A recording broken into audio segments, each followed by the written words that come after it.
Hey everyone, don't forget to hit the like button, subscribe, and also share the video. Hello my friends, unbelievers and believers alike. Welcome back to the Christian Jamaican Coolie channel.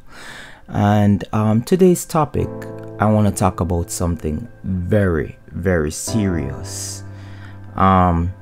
Everybody saw the Johnny Depp trial, and everybody saw the lies within it. Everybody saw the double standards after it.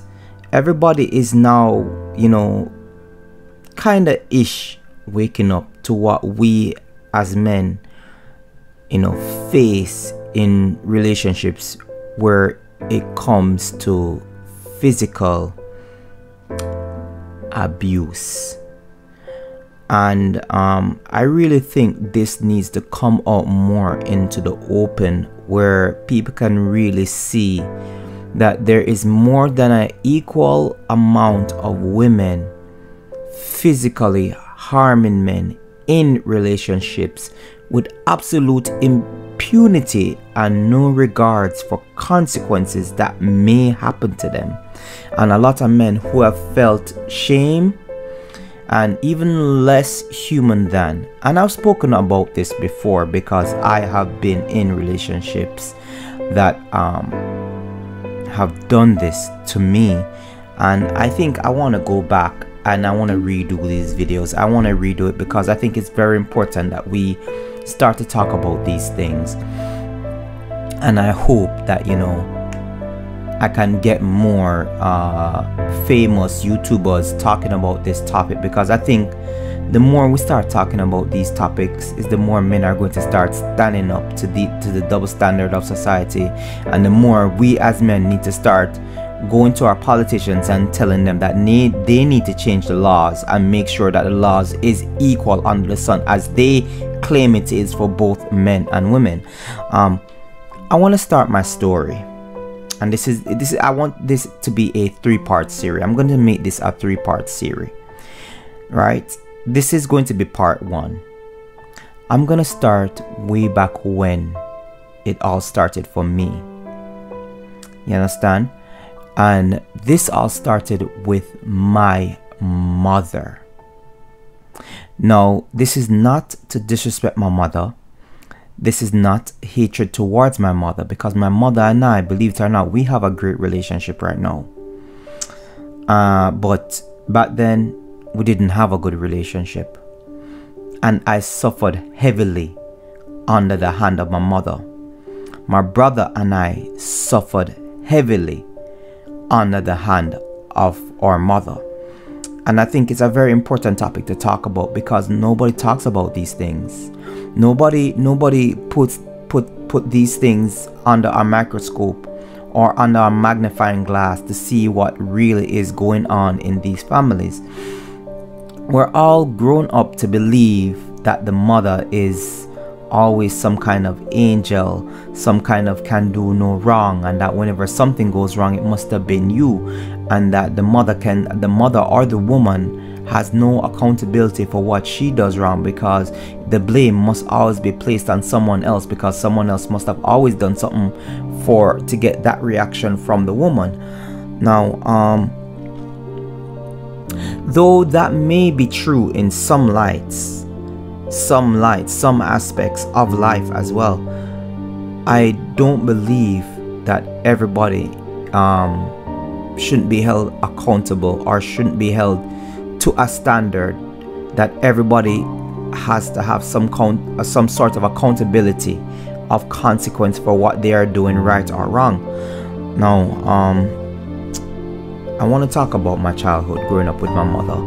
As you've seen in a previous video, I spoke about, the type of life where my mother came from and what happened to her. And I want to go deeper into that too as well, because I think it's very important to understand what I may believe led my mother to become the woman that she did.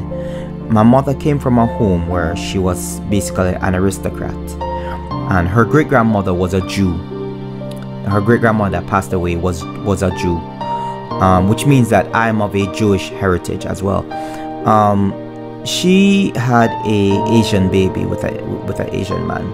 Apparently, I don't know if they were married or not, but you know, in the culture of the Jews, I'm sure that was looked down upon. My grandmother married my grandfather, who is a mixed man. In Jamaica, when you mean mixed, it means mixed with black, Indian, all sorts of stuff, which produced about 5 or 6 children, you know, and my mother being the second child. Her mother passed away while she was very, very young, while my uncle, who was the eldest child, he was in his early teens. I believe my mother was just like turning 11, 12 when she passed away, which garnered a lot of responsibility onto the both of them, where they had to take care of their younger siblings while my grandfather was at work. My grandfather, who took the death of his wife very, very, very, very seriously, it was very hard on him to lose his wife, because it seemed that he loved her very much, and he loved her very much that he turned to the bottle. And when I heard that, I mean, we were just talking about that the other day, that my grandfather, you know, he turned to the bottle and stuff like that because he lost his wife. As a matter of fact, my grandfather was married a second time, and he would not stop talking about Grandma Gwen. And you know, his second wife didn't like that. And you know, he outlived both his wives, though. You know, he outlived the second wife as well. But in any case, just to give you a little background of what was going on. So, you know, my mother, she had to grow up taking care of her younger siblings, and also, you know, she and her older brother, Uncle George, basically, you know, they you know, it's a male and female dynamic, and they are basically butting heads from time to time as brother and sister as well. And you know, my grandfather was also harsh on Uncle George as well, and you know, whatever. And you know, my mother, she grew up, she was working in my grandfather's workshop, his auto shop, with his, you know, then, you know, girlfriend, who eventually she became his wife. And you know, she met my father, who was working for my grandfather, or I guess my father came into the workshop and met my mother. Whichever way it was, that's what was that is what happened. And you know, one thing led to another, and my father got married to my mother. You know, so and I was told, I know when you're 12 years old, you can put 2 and 2 together to understand certain things. You know, I was told that you know, my mother was warned not to marry my father. She was told not to marry him. People warned her. She was told that she would be cut off from the rest of the family, etc., etc., etc. And you know, this is what it is. My mom still decided, you know, she had a baby by him, and they got married. You know, because my eldest sister was born out of wedlock, but I was born in wedlock. You know, but throughout the whole thing, while, you know, our parents were married, now, from the scope of information that I received, is that my father was a womanizer. And listen, people, I know there are a lot of YouTubers out there that talk about polygamy, and a man should go out there and do whatever, and it should be okay. And I know Kevin Samuels spoke about things like that, that a man, you know, taking care of another family is okay. But listen, I don't support that, because the Bible said, let every man have his own wife, not wives. Let every man have his own wife. And when God created Adam and Eve, they were the only 2 that he created. He didn't create Adam, Eve, and Janessa, or Denise, or whomever, or you know, Anne, or Anna Elizabeth, all those names. He never created multiple wives for Adam. So people who are talking about polygamy and stuff like that, and yes, you can use Bible verses to support your point of polygamy, but I can also use Bible verses to support my point of monogamy in the Bible. And even though, I'm being honest, even though my loins may lead me to want to sleep with other women or have wives and other women, I honestly, really and truly don't want to. That's not what I want. You understand what I'm saying? I can, but I don't want, because I do have women who are, childless, and they're single and they're young, that are basically checking for me and really want that type of thing with me, but I don't want that. Don't want to steer off path. So, my mother was told that she shouldn't marry my father. She went ahead, she did that anyway. The family kind of cut her off. And when I say kind of, because my auntie Sandra, she basically, I love my auntie Sandra so much. I could say a lot of stuff about my auntie Sandra. She's to me, to be honest, and I'm telling you from my truth and honesty, the way how my auntie Sandra treated me, I felt like I was more her child than I was my mother's child. And the reason why I said that is because my auntie Sandra took very good care of me. She took care of me emotionally. She took care of me physically. She took care of me mentally. My auntie Sandra spoiled me, and my mother did not. And I don't mean, well, yes, spoil as in like she let me have my way, but also at the same time too, she presented limits. She presented limits for me. I would not have been in karate or gymnastics if it wasn't for my auntie Sandra. My auntie Sandra put her money up for me as a nephew to do so many things. My auntie Sandra, when I failed in high school, put her money up and sent me back to school, because my mother didn't have it at the time. But later on that, and then things are, but my honest thing was that I felt at points in time I was wondering if maybe, when I grew up a little bit more, when I became a grown man, I thought that maybe I was actually my aunt's son, but she was just like too young to take care of me, and she gave me over to my mother, to her sister, who is my mother. But regardless, whatever, it is what it is. I just said that sometimes, but man, I know that when my aunt passes on, and when one of my uncles passes on, I'm going to be extremely sorrowful, because I have a very deep love for both of those people. Now, I want to get back to the story of my mother. Now, as I said before in a previous video, things went south.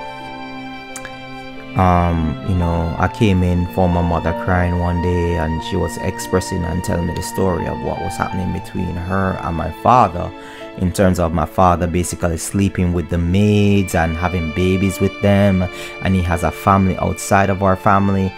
And she's expressing all of these, she's not calling him names. And that's one thing I have to give to my mother. My mother did not call my father names. She didn't call him a bastard. She didn't call him a hole. She didn't call him this. She didn't call him that. What she did was just give us the information of what he was doing.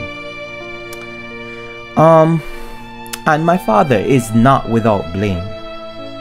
I'm going to hold my father accountable in terms of this video, because of what he has done, it has caused a great lag in my life, especially where my relationship with women are concerned. And I think that's something that I really and truly want to cover in the consequent videos following this video. As I said before, this is part 1. Now, my mother, I believe that my mother, for the best part, she did the best she could. But without a man basically doing his part and taking care of us,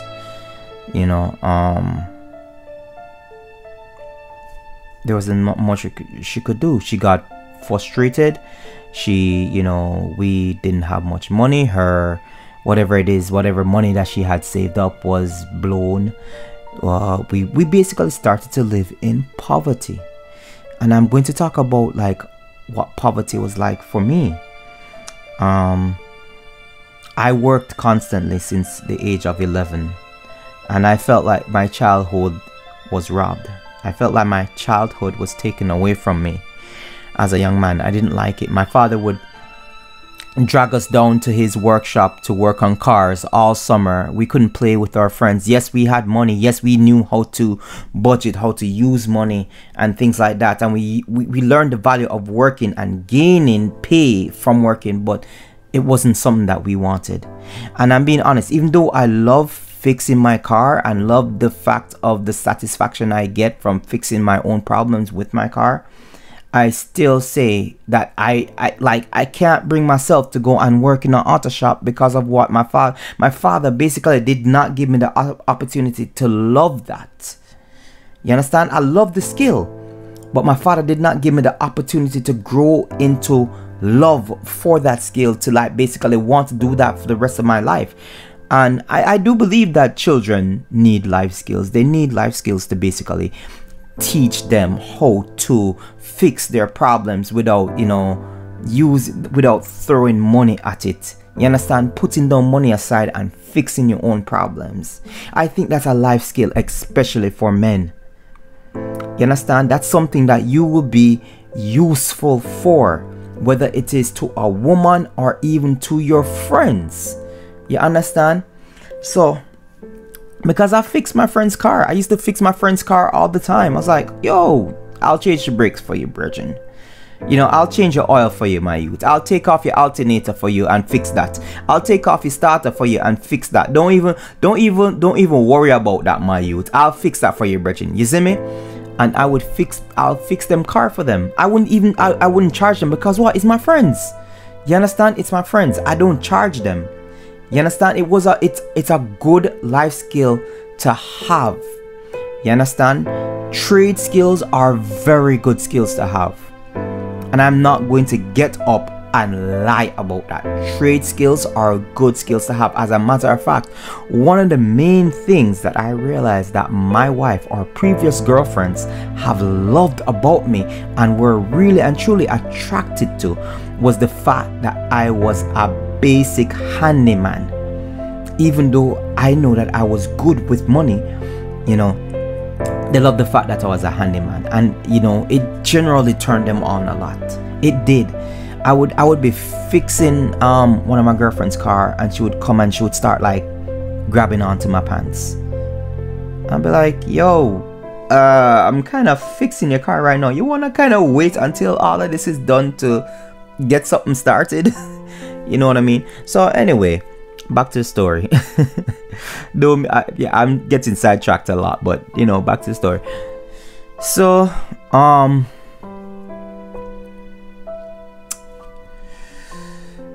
my mother basically, you know, she got to an inflection point where she started to turn on my brother and I, and it was really, really bad after a certain point, because as I was saying, I think the reason why I'm really revisiting this is because I really want to go in depth about why, you know, certain things I did or certain ways I behaved.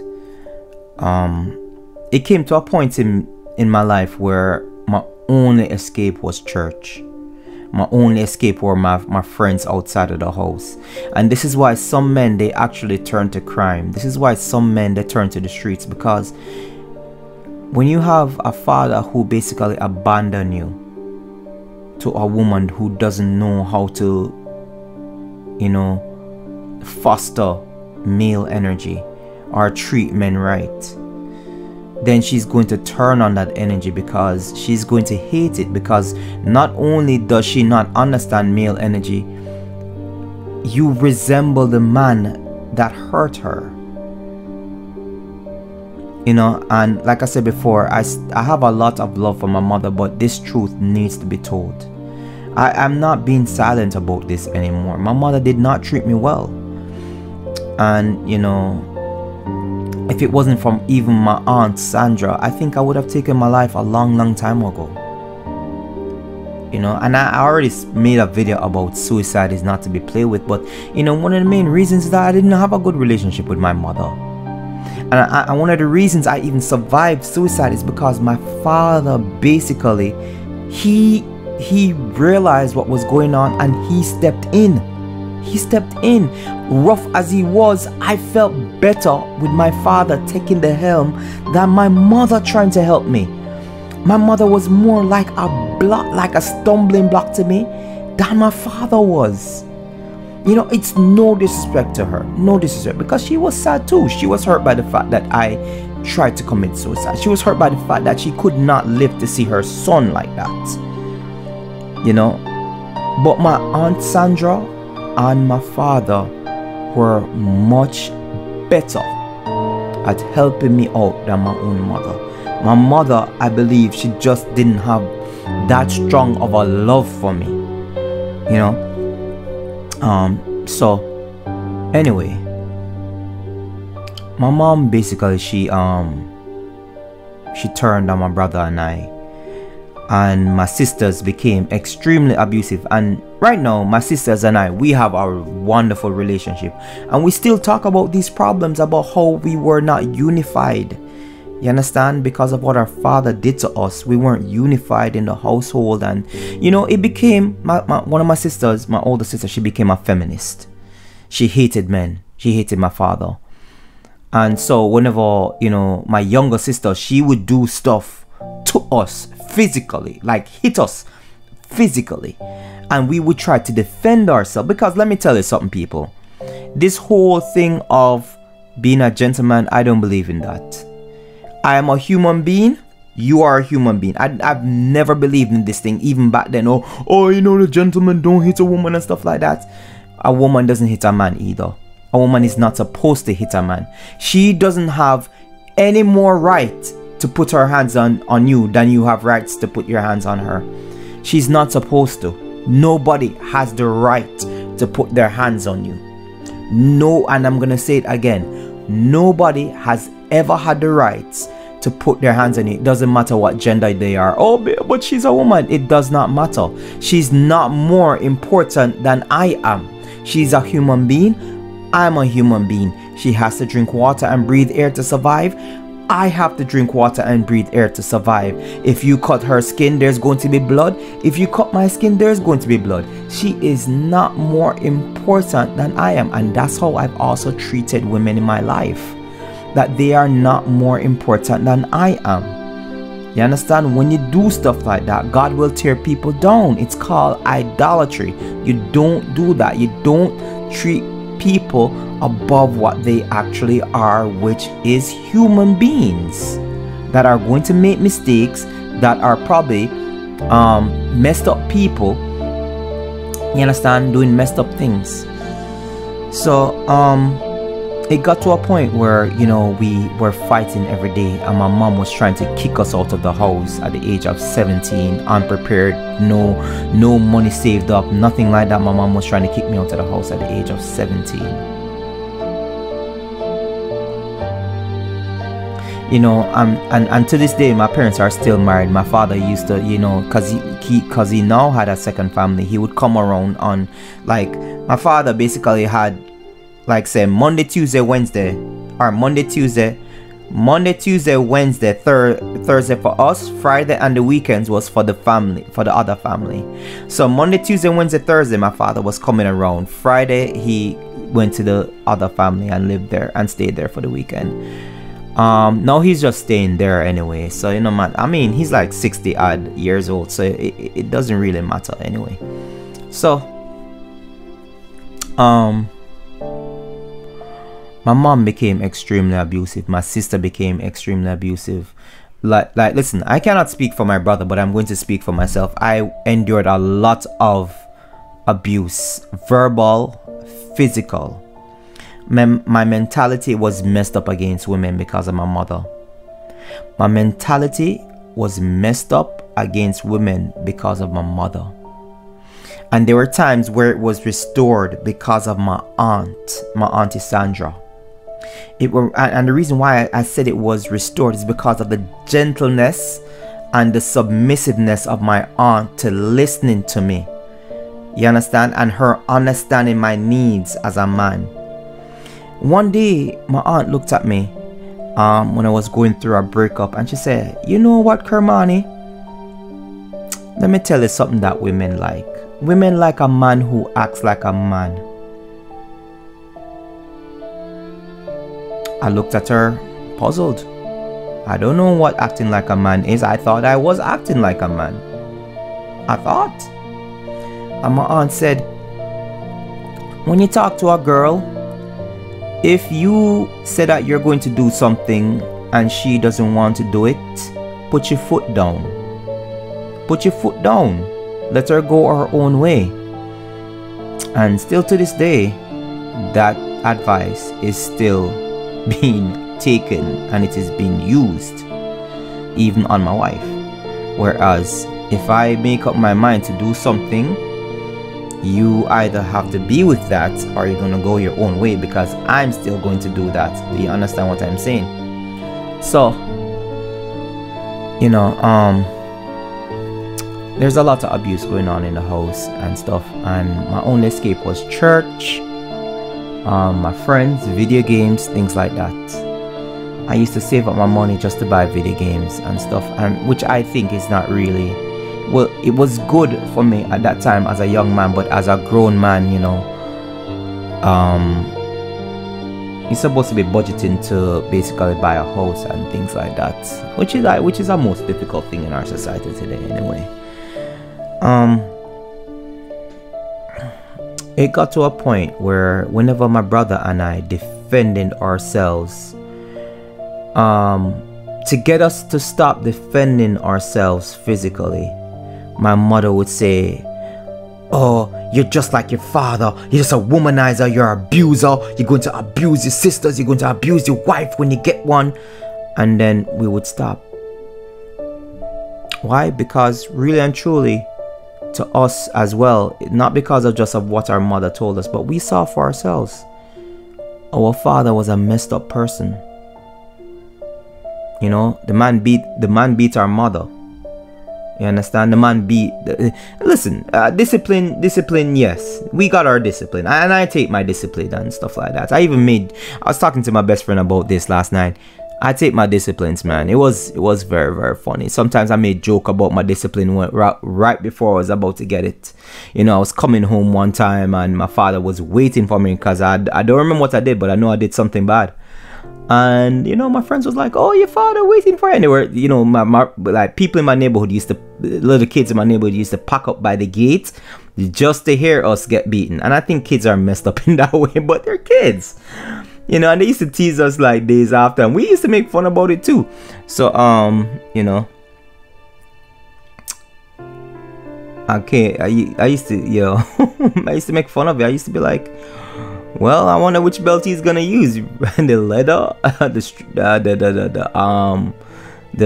polyester, the rasta belt, the string belt. Which belt is he gonna use? Is he gonna use his hands? Is he gonna, like, you know, what am I in for?" You know, I used to make those type of jokes before I go in and get my butt whooped. So anyway,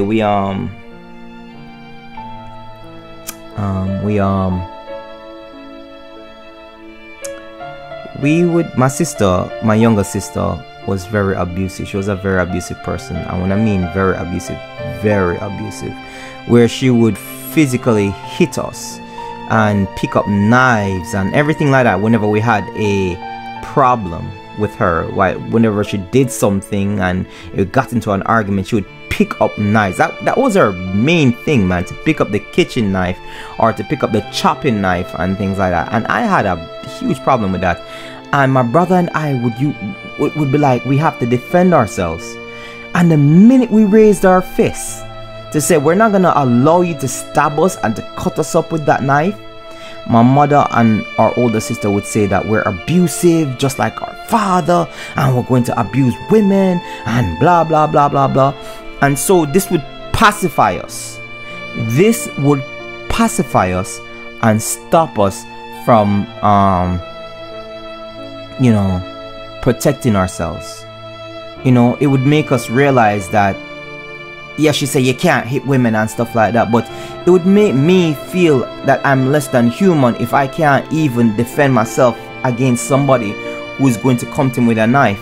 So sometimes when I would go to school, and at that time I was going to a co-ed primary school and stuff like that, and there would be girls, and listen to me, in Jamaica, yo, you don't mess with these little public school girls, man. They will beat you up if you don't fight back. You like that, like this whole so-called, that's how I tell you, this whole chivalry thing is stupid. It is stupid. You understand? Because in the first place, human beings are human beings, all of quality. So why is it that one person is allowed to do physical harm to another? It just don't make sense to me. You understand? It don't matter if I am stronger than her. All the more reason why she shouldn't put her hands on me. You understand? She don't have that right. Like, you have to explain to me what law gives them a right to physically put their hands on me. Because what that is basically doing is pedestalizing one gender over the other, saying that one gender deserves to do this and the other gender does not, because it's not of the quality of the next gender.